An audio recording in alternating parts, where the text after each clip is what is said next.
ہمارے جامعہ دارالکتاب و سنہ کے اس مکتب کے سالانہ پروگرام کے خصوصی مہمان علاقہ کے بڑے شخصیت حضرت مولانا مفتی عبدالرشید صاحب رحمۃ اللہ علیہ کے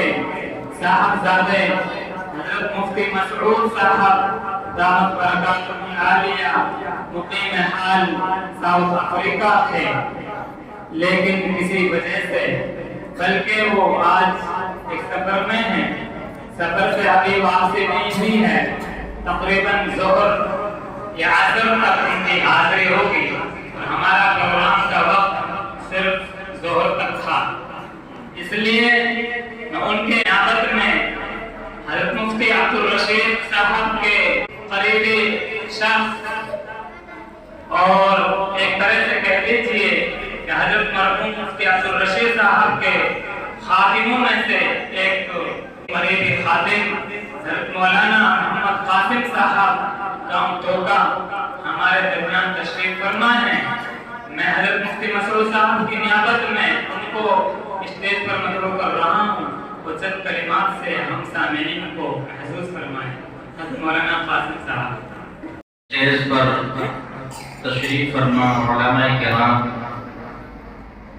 اور ہمارے بزرگ عالم دین حضرت مولانا یوسف صاحب مقدس اللہ علیہ اور سامنے عزیز طلباء و طالبات اور دیگر ہمارے جلسہ گاہ میں تشریف فرما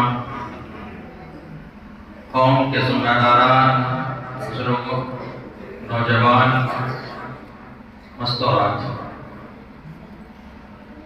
جب میں یہاں حاضر ہوا، ابھی کچھ ہی دیر پہلے میں حاضر خدمت ہوا، پروگرام تو ماشاءاللہ آپ کافی دیر سے اور صبح سے سن ہی رہے تھے، بچوں کو دیکھ رہے تھے، لیکن بندہ جب حاضر ہوا اور اس چار دیواری کے اندر جب داخل ہوا تو یہاں کا نظم نظام دیکھ کر اور یہاں کا بچوں کی تقاریر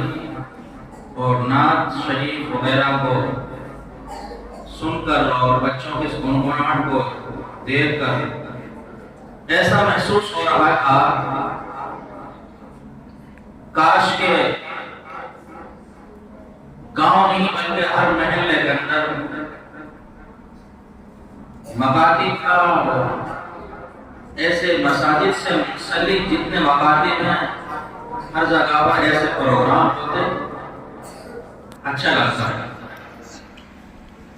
چونکہ بچوں کے جس نظام سے بچے بیٹھے ہوئے نظر آ رہے ہیں اور ہمارے سامعین حضرات سکون کے ساتھ تشریف فرمائیں، اس سے محسوس یہ ہو رہا ہے کہ ماشاءاللہ اساتذہ کرام کی اور تمام اراکین مدرسے کی یہ محنت رہی ہے۔ بہرحال یہ تو میرے تاثرات تھے جو میں نے اپنے آنکھوں سے دیکھا، بچوں کے نظم نظام کو دیکھ کر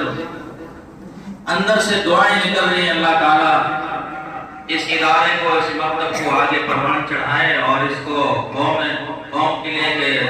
رہبری کا ذریعہ بنائے۔ ابھی ہمارے موصوف میں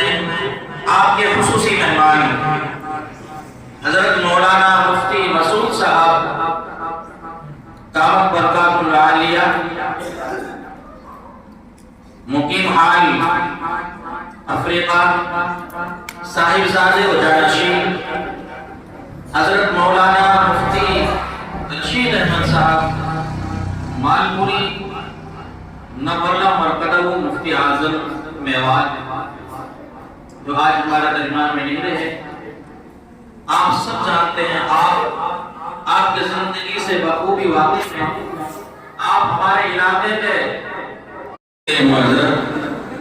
بہرحال جو آپ کا وقت ہے اس وقت کے مطابق حضرت اس وقت میں نہیں آ پائیں گے، تو لہٰذا میں حضرت والا کی طرف سے میں معذرت پیش کرتا ہوں کہ حضرت کی معذرت قبول فرمائی جائے، چونکہ بہت سارے ایسے مواقع ہوتے ہیں جو غیر اختیاری ہو جاتے ہیں، چونکہ یہ موقع غیر اختیاری مانگے تو حضرت وقت پر تشریف نہ لا سکے، میں اس کی آپ حضرات سے معذرت چاہتا ہوں اور دعا کو اللہ تعالیٰ آپ کے اس میں بیٹھنے کو اور اس محنت کو اللہ تعالیٰ قبول فرمائے اور اللہ تعالیٰ ترقی کا ذریعہ فرمائے۔ السلام علیکم ورحمۃ اللہ۔